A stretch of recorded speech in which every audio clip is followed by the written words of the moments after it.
photographers don't understand what is involved in this. This is an art form. You know, I think that most people just think I hold a camera and point it at stuff, but there's a heck of a lot more to it than that.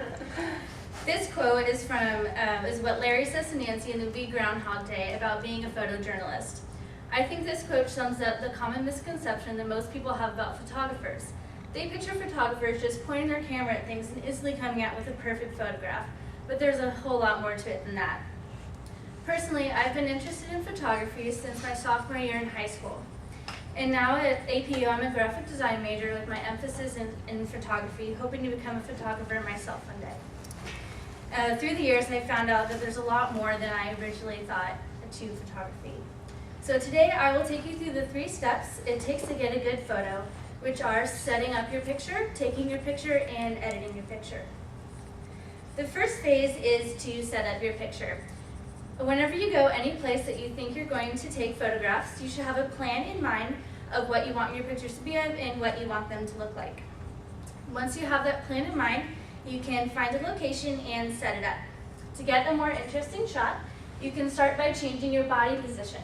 When using a drastic or uncommon angle to take your picture, it's going to look a lot more intriguing than using the same eye-level perspective you see through every day. Also, another tip for getting more interesting pictures is to use the rule of thirds as guidelines. The rule of thirds says when you split your picture up into thirds horizontally and vertically, your subject of your picture should intersect with any of those 4 points for better composition, and your horizon line should be near the top or bottom line for the best look.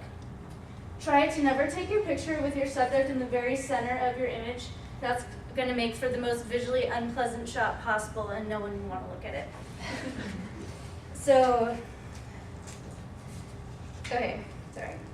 The second phase is to physically take the picture with your camera, which also has a lot more steps than you think. Using a manual camera will help you get the best shot that you can. Automatic settings can only take you so far and don't allow for any artistic leeway.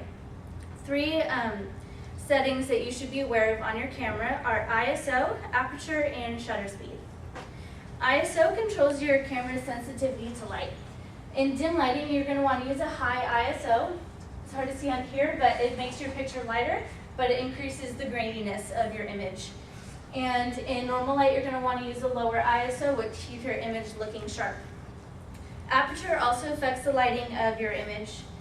When aperture is the small opening inside of your camera lens that gets larger to let in more light and smaller to let in less light.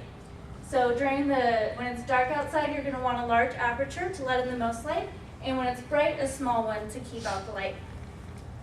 Lastly, shutter speed affects the length of time that light hits your image.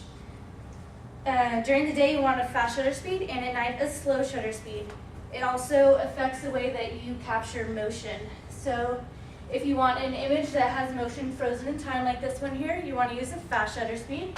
And if you want blurred, softer motion like this one over here, you're going to want to use a slower shutter speed. So use these settings to your advantage to get the best image possible that you have in your head. The last step to getting a great photograph is editing. The first thing you should know is that no famous or beautiful photograph has been created without needing any editing at all. All photographs need at least slight touch-ups on the computer to improve what's already there. To help them with this, photographers use programs such as Photoshop or Lightroom. Some simple tools that I use in Photoshop are the level and color adjustment tools. The levels tool helps with adjusting the lightness and darkness of your picture. If you have a washed out picture like this, we'll just slide this dark arrow all the way to the edge of this big black mound, and it'll even out your lighting. In the color adjustment tool, if you take a picture under fluorescent lights, it often comes out really yellow, so that'll help balance out your overall color. These changing small elements like this will help your picture a lot in the quality that it looks. So next time you go out to take a picture, remember the 3 steps in getting a good photograph are setting up your picture, taking your picture, and editing your picture. As famous photographer Ernst Haas said, "There is only you and your camera. The limitations in your photography are in yourself, for what we see is what we are."